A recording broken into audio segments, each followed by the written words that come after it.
In this Microsoft Surface Pro 9 unboxing, you learn what has changed compared to its predecessor. We take a look at the design changes, the performance, how it compares to its competitors, and we also take a look at the keyboard cover and the Microsoft Slim Pen 2. Alright, let's start the unboxing of the Microsoft Surface Pro 9, which is available in many countries now, starting at $999 or 1,099 euros when you're living in the Eurozone. Inside the box, we've got the tablet first. I've gotten the green version this time. I think it's a quite interesting color and certainly a nice change compared to the Surface Pro 8, where I think I had the silver one and then a red type cover, which is also a very nice combination. Inside the box, we also got the warranty stuff, and then we're getting the Surface Connect connector and the charger for that, which is the same connector that Microsoft has been using since the very first Surface, and it still works with the Surface Pro 9. But don't worry, you can also charge it using USB-C if you want to. Then I've gotten the green Microsoft Signature keyboard. Previously it was called Typecover, but I think Microsoft is not using that name anymore. Yeah, as you see, I also got the green version. I think it's a nice color this year. Then I also got the Microsoft Slim Pen 2. Inside the box we first get the user manual for the Slim Pen 2 and then the Slim Pen 2 itself. It's charged by the Signature cover, by the way. And you can also use the Microsoft Surface Pro 9 with the Surface Pen. That is the same pen since the very first Surface tablets. As usual, a couple of hours have passed since I shot the first part of this video. Actually, about a working day has passed already, and now I can tell you a bit more about this tablet.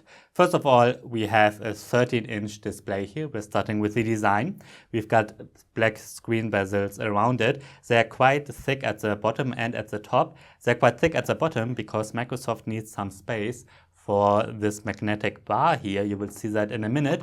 And on the top, Microsoft needs some space for the webcam, which is 5 megapixels, but also for the extra sensors for the Windows Hello facial recognition, which works very well, by the way, just like with its predecessors. And it's also very secure, more secure than the facial recognition of most Android tablets. On the sides here, we get two speakers, so stereo speakers, and the sound quality is very good. I already watched a bit of YouTube, and the sound and even the bass are really nice, especially considering that the speakers are so small. On the back, we're getting an aluminum body. Previously, Microsoft was using a magnesium alloy, but somewhere, I think it was with the Pro 8 and with the Pro X, they changed to aluminum. Still, it looks very premium, very high-end, and is very well built. It feels like a really expensive tablet, and of course it is quite an expensive tablet.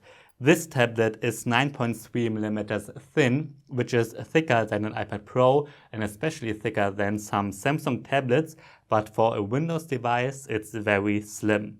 It weighs 879 grams without the accessories. And on the back here we are getting a 10 megapixel main camera, then we're getting this Windows logo. Then of course we have this kickstand, just like with its predecessors, and the nice thing about it, you can extend it really far. That's very nice. And then there's something new. Previously with the Pro 8 you could exchange an SSD here, around here, and now it's on this side. But to access it, you don't need any tools anymore. You just press on this little circle thing here and then it pops open, and then you can take this cover off, and then actually you need a tool to replace the SSD. As you can see, I've gotten the 256 gigabyte version. So that's how you change the SSD. You pop up that back on. And then let's go further around the tablet. Here we got the Surface Connect port. Then on the top we've got the power button, volume rockers. And on this side we've got two USB-C 4.0 ports that also support Thunderbolt 4. So USB-C for Thunderbolt 4, which is important to know that you can also charge it using these ports. But when you're getting the ARM version, then these ports are only USB-C 3.2 and not USB 4. That's the difference between those two versions. And then here we have the connector for the keyboard cover. And what you can see maybe here on the sides, there are some fans. And this surface has active cooling. So when you're under heavy load, you will hear those fans. And also the tablet can get very warm, which is very similar to an iPad Pro, of course, no difference there. But just so you know, with these slim aluminum devices with a fast hot chipset inside, they get quite warm. And that's the case here as well. But I really like how Microsoft covered up those speakers. It's a very elegant solution. They introduced it a while ago, and yeah, that's very nice. Now let's get to the keyboard cover. It's this one. It's the Microsoft Signature keyboard with a big keyboard. I was able to comfortably type on it really immediately. Microsoft keyboards have been fantastic in the past, and they still are. There's a background light built in. Then we get a touchpad, which is relatively big for a tablet, but relatively small for a laptop, of course. And here you can charge the Slim Pen 2 by putting it inside here, and then it is charged. And of course, you connect it magnetically like this, and then you can fold it up and the screen is protected. The back is not, of course. And then when you want to open it, you open the kickstand like this, and then you can open the keyboard cover. The facial recognition starts and will recognize you immediately in usual, and then you can use the keyboard at an angle if you want. That makes it a bit more comfortable to type on, but you can also have it flat on the table depending on what you prefer. And yeah, it's a really excellent keyboard. I enjoyed writing on it. Now let's get to the display. This is a 13-inch Pixel Sense Flow display. That's how Microsoft calls it. And it has an aspect ratio of 3:2, which I think is the perfect aspect ratio for office work. It's really nice, just like with its predecessors. We've got a resolution of 2880 by 1920 pixels. So the pixel density is just under 300 dpi, which means that text and icons certainly look sharp enough, but of course phones have a higher pixel density. It's a really nice display overall. Colors look great, contrast is great. It's really nice. Viewing angles are wide, as you can see. Obviously it's fully laminated. It's a very nice display. With 450 nits, it's not the brightest, though it's quite bright for a Windows device, but an iPad Pro is brighter at 600 nits. So that's a bit of a downside in a direct comparison. What's very nice though is that the Surface Pro 9 supports 120 Hz, just like the Surface Pro 8, by the way. But in the settings you have to activate that first, because out of the box it's running at 60 Hz, and you will see a difference especially when using the pen. In the settings you can also set it that the tablet chooses which one is chosen depending on what you're doing, 60 Hz or 120 Hz. And sometimes it makes sense to switch to 60 Hz. For instance, if you want to save battery life, because in my last review of the Surface Pro 8, I did notice a difference in battery life when switching from 120 Hz down to 60 Hz. Now, on the Surface Pro 9, you can write with the Microsoft Slim Pen 2, but also with the Microsoft Surface Pen, which is the same pen that Microsoft introduced with previous Surface tablets many years ago.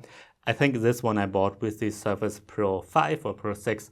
I don't really remember, but they're all interchangeable anyway, so it doesn't really matter. The special thing about the Slim Pen 2 is that it has a little vibration motor built in, so sometimes it feels more like writing on paper. At least that's what Microsoft wants us to believe, and yeah, a little bit maybe it feels that way. Otherwise, I don't like the Slim Pen 2 as much as the Surface Pen because it's made of plastic. It's much lighter, it feels more like plastic, and when holding the Surface Pen, I think it's just one of the best designs for a pen because it has a metal body, it feels higher, and it makes you seem more intellectual when you're writing it, at least the feeling of being more intellectual maybe. While this is like a cheap pen, you know, you're holding something from cheap plastic, similar to Samsung's S Pen. I just really like the Surface Pen, so compared to that one, it's a bit of a downgrade, I feel. It works great technically. Technically, both pens are really good and almost the same and working really well, but in a direct comparison, I just like the older one, which you can still buy, of course. So maybe you can go to a store and just try both pens, and then you can see which one you would like more. Obviously, the Surface Pro 9 is a perfect tablet for writing in Microsoft OneNote, or you can draw something. The pen is supported very well also by traditional apps like Adobe Photoshop. There the pen works very well. as well. Now let's get to the internal hardware. Inside the Surface Pro 9 runs an Intel Core i5 or i7 chipset from the 12th generation of Intel processors, but you can also get a version with a Microsoft SQ3 ARM processor that also supports 5G, and that one is the only version with 5G support. You can choose between 8GB, 16 or 32GB of RAM, and the SSD can be 128GB up to 1TB in size, and obviously you can exchange the SSD yourself. Now you can see my Geekbench 5 benchmark comparison here, and what's quite surprising is that the CPU performance is just a little bit below the Apple M2 chipset from the newest iPad Pro. That's quite interesting to see. The graphics performance is much weaker, of course. And it's also a bit weaker than the Surface Pro 8. I'm not sure why, maybe it's just something with the benchmarks. For my final review, I will certainly do more testing and, most importantly, more real-life testing of the performance. In general, the performance, especially of everyday tasks, especially of office tasks, is amazing on the Surface Pro 9, of course. This is the fastest Windows tablet you can buy at the moment, and it's really well made for office work. Of course, you can also edit photos in Adobe Photoshop and Adobe Lightroom. That will work fine. And in theory, you can also edit videos with it in Adobe Premiere Pro, for instance. But for that, I would advise to get at least the Core i7 and 16 or maybe even 32GB RAM version. But if you want a tablet for video editing, maybe think if you're better off with a laptop, because in general, you get a bit more performance for your money there. Or you could check out iPadOS, because there's some really nice apps that run on the iPad Pro, and the M2 processor is really great for video editing. So you can also check out that. I just wouldn't personally buy the Surface Pro 9 for video editing. I buy it for mostly office work and a bit of photo editing, but not video editing. So my first impressions of the Microsoft Surface Pro 9 are very good. It seems to be a really nice tablet. We're getting a very premium design with a very high-end build quality. We're getting a pretty screen that supports 120Hz, which is very nice. It looks nice too. It's quite bright, not the brightest, but bright enough. It works with the Microsoft Surface Pen and with the Microsoft Slim Pen 2, which works really well together, especially for handwriting. And of course, we can get a really nice keyboard cover.